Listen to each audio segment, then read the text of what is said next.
Hello, my loves. This is Heidi Hancock with your weekly oracle reading for September 7 to 13.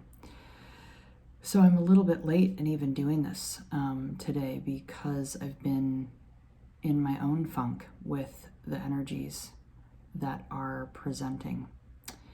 And for a moment, I thought, well, I'll just wait and record it tomorrow.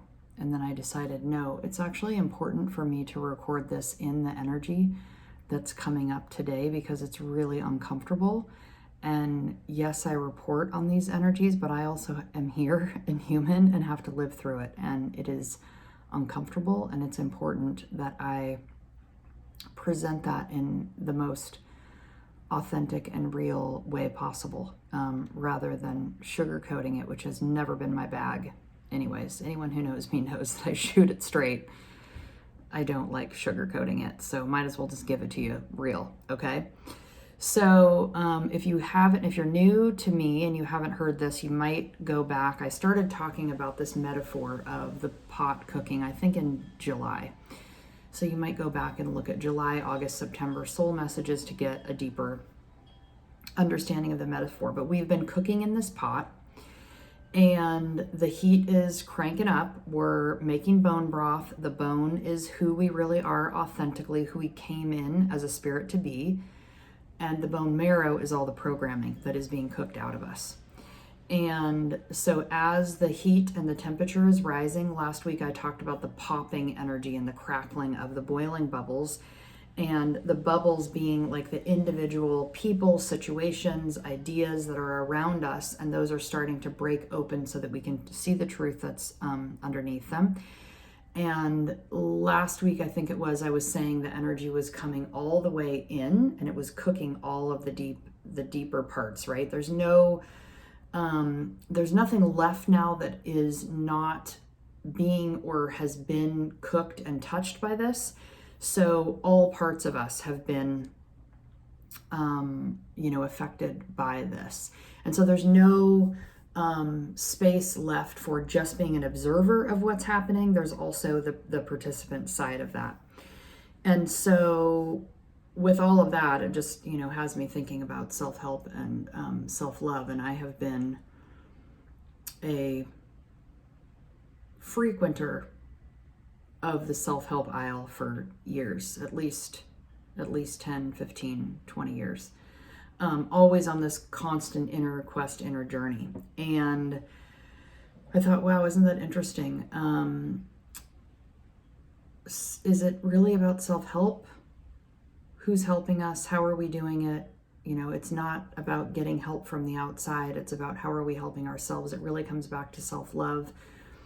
And as we love ourselves, easier said than done, and not as trite as it might seem on the surface, we start to unpack the loyalty contracts that we have. So what's happening with this popping and this energy is like these bubbles and all that's popping around us is showing us the situations, the relationships, the decisions that we have made, whatever's happening outside of us, and this is happening on a global scale right now as well, which is why it's a bitter pill to swallow, is happening as a reflection of past choices that we have made. And so it's really easy to see all these things popping in these difficult situations, relationships, and to look at them, to look at the outside, the other, and say, well, it's your fault. You did this, you did that, da da da da. But what's happening now is that we're realizing the bitter pill that's on the other side of that coin. And it is that we have allowed it. So whatever situation has come through, as painful as it is, on some level, we allowed it, either with, not being embodied in our sovereignty and our power in whatever it is. And I'm not saying that you caused it. Okay, so there's no sense of like, we're not trying to self-blame. We're trying to get real and honest about what have I allowed? What have I looked past or been apathetic about because it was easier than dealing with it and having the difficult conversation or confronting the disappointment that someone doesn't quite have your back the way that you thought they did, or, whatever the situation is. And so what I'm seeing now is like this kind of balance and just trying to figure out what's happening between, is it self-love, whatever actions, situations are happening in your life, are they about self-love? Are they about loyalty contracts? Are they about some contract that you made consciously or unconsciously with someone else, a person, place, thing, idea, and you have been living in accordance to that loyalty contract and not in a conscious way of like, oh, I actually want to be in relation to this person in this way or that way or whatever. It's kind of confusing. I hope it's easy to follow. But so long story short, it's like, if you've ever had the situation of a teacher, a healer, a minister, someone in a higher, powered position, disappointing you, and you've put your faith in them and you're watching them fall off the pedestal, it's a very painful experience. And part of why it's painful is because we have to see that we allowed ourselves to put them on a pedestal. What's happening now is the pedestal of ourselves, the pedestal we put ourselves on internally, we're even falling off of that. So now we have to acknowledge, where have we given our power away? Where have we not claimed and owned our sovereignty because maybe it was easier to go with what someone else told us to follow than to follow our own internal critical thinking skills. So, this is on a micro and macro level. We're seeing it all over the place. But it's challenging, right? To swallow the pill of like, where have I participated in X, Y, or Z situation? And once you realize where and how you might have participated, then it's like, okay, well, now it's time to unpack it. How do I get out of this? So let's go to the cards to find out. So, and last week I talked about, well, this one just flew out. Here we go. Can't make this up. Okay, I was about to say September, 2 cards flew out, stuck together. The unseen and the self. So here we are looking at the unseen self. What parts of ourselves internally have we not paid attention to? Have we not kept sovereign? All of this. So this week, this exact card came up in Women's Circle last week, the desert. Okay. So I had out all of the cards from last week when we did Women's Circle is, it's not every Thursday. I'm kind of altering it and figuring out when people are most available. But anyways, it was last Thursday. So the card for the week was the gem. The card for September was the unseen and the self. So we have the gem. The unseen self is the gem that we're down in the underworld looking for, right? That's what the metaphor we've been working with since July.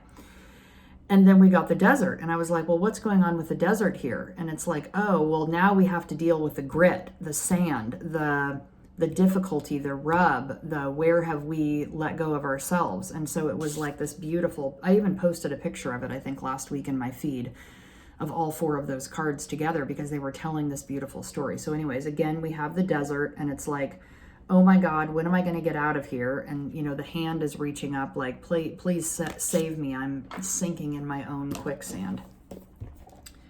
So let's take a peek here at the written description. Where is it? I thought it was right here. It's all in Roman numerals, so you have to know your Roman numerals to know. Oh, I wasn't far enough into the X's. Okay, the desert. This is from Kim Cran's The Wild Unknown Archetypes deck.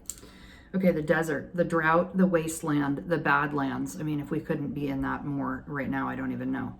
The desert leaves us disoriented, desperate for direction, grasping for meaning, longing for solid ground. For endless miles, we are confronted with a lack of clarity and existential dread. We are thirsty, hungry, pleading with life to get back to normal, to become animated by the simple pleasantries of day-to-day life. I mean, couldn't be more accurate. The desert offers no such comfort, and all must pass through it. If you can embrace the discomfort of the desert, knowing you will someday reach water again, you can tap into the potent energy of the landscape. Its lights are blindingly bright and its darks terrifyingly deep, which makes for unbridled creativity and clairvoyant visions. Truths reside in the desert that otherwise remain hidden. The crows, the shadows, and the coyotes' calls surround you. Let the winds and sands work their deep magic, weary traveler. When light, surreal, strange, unexpected visions, silence. When dark, drying, deadening, disorienting, isolating. So what I said in Women's Circle last week is that we're straddling both of those, the light and the dark. It's like we can see where we've let go of our own sovereignty and we've allowed the things to happen. And then there's also beauty in that journey. So, and that's why it's important to stay focused and notice. It's about self-love. So you have to stay anchored in the memory and the awareness that it's about self-love. So even when the internal you is falling off the pedestal and you're noticing where you've allowed your boundaries to be crossed, we don't want to then victimize ourselves because of that. But what we have to do is we have to recognize that our internal demons have now become the abuser that was outside of us has now come inside of us. And that can only happen if we agree with the abuser outside of us. So if we decide that we don't agree with the abuser outside of us, it unhooks that sacred or that loyalty contract. And so we're no longer imprisoned by that. But until we do that, until we unhook and we realize that and claim back our power, we are continuing to treat ourselves the way other people had when we agree with it and we carry it with us. It's like, someone's comment about you or whatever can only harm you if you agree. Okay, so this last piece, the desert is alive and pulsing with energy. Despite its desolate appearance, turn toward it rather than away from it. When in the throes of the desert, contemplate the following. You are not alone. You have more supplies with you than you think. Water is very near. So, good luck, my loves. No small task. We're in it to win it, and we have to own and reclaim our power. Unhook those loyalty contracts. Come back to your own sovereignty and do all of it with self-love. No matter what you're feeling, no matter how you're feeling, all of it is sacred. All of it is okay. Love yourself through it. I love you. Be well. Namaste. Have a wonderful week.